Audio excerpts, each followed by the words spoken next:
ఆర్పి sir మీకు ఎలా అనిపించింది? ప్రవీణ్ పాట కన్నా ముందు నేను ఒక చిన్న ఇన్సిడెంట్ చెప్తాను. గుంటూరులో ఒక వృద్ధాశ్రమం ఓపెనింగ్కి చీఫ్ గెస్ట్గా పిలిచారు నన్ను. వెళ్ళిన తర్వాత అక్కడ లోకల్ ఎమ్మెల్యేలు వీళ్ళు వాళ్ళు వచ్చి దాని గురించి ఈ వృద్ధాశ్రమం చాలా బాగా ఇదవ్వాలి, ఎంతోమందికి ఆశ్రయం కల్పించాలి, ఇది అది అని అందరూ స్పీచ్ ఇచ్చిన తర్వాత లాస్ట్ నాతో మాట్లాడించారు. నేను చెప్పిన ఫస్ట్ మాట, ఈ వృద్ధాశ్రమం అటర్ ఫ్లాప్ అవ్వాలని చెప్పా.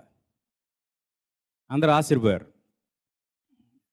ఎందుకు అటర్ ఫ్లాప్ అవ్వాలంటున్నానంటే, ఇలాంటి దుస్థితి ఏ తల్లిదండ్రులకి రాకూడదు. పిల్లలు మీరు మాకు బరువు అని తల్లిదండ్రుల్ని ఇంటి నుంచి వృద్ధాశ్రమానికి పంపించే దుస్థితి ఏ తల్లిదండ్రులకి రాకూడదు. అందుకు అది అటర్ ఫ్లాప్ అవ్వాలని. ఈరోజు నడుస్తున్న ప్రతి వృద్ధాశ్రమం కూడా అటర్ ఫ్లాప్ అవ్వాలి.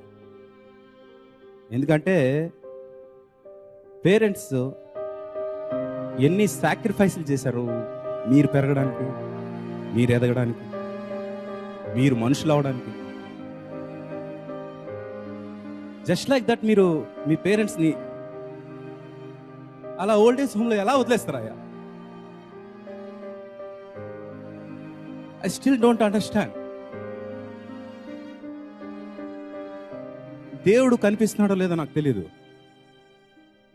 మనకి కనిపించే దేవుడు ఎవరైనా ఉంటే అది మన పేరెంట్స్. వాళ్ళని కాదని మీరు అంత ఈజీగా సింపుల్గా వాళ్ళని వృద్ధాశ్రమానికి ఎలా వదిలేస్తున్నారు నాకు ఇప్పటికీ అర్థం కావట్లేదు. ఈ ప్రోగ్రాంలో నేను ఎందుకు చెప్తున్నానంటే, అలాంటి సిచ్యువేషన్ ఎవరింట్లోనైనా వస్తుంది అంటే మీ కాళ్ళు పట్టుకుంటాను నేను. దయచేసి మీ పేరెంట్స్కి వాళ్ళు ఎంత కష్టపడి మీకు మనిషిగా చేశారో ఒక్కసారి వెనక్కి తిరిగి ఆలోచించి వాళ్ళకి లాస్ట్ లైఫ్, ఆ చివరి కొన్ని సంవత్సరాలు హ్యాపీగా మీ దగ్గర బతకనివ్వండి. అదొక్కటి నేను కోరుకోవాలనుకున్నా. ఈ ప్రోగ్రాం ద్వారా నాకు ఈ అవకాశం కల్పించినందుకు, ఈ పాట ద్వారా నువ్వు కల్పించినందుకు thank you very much. Thank you so much RP sir.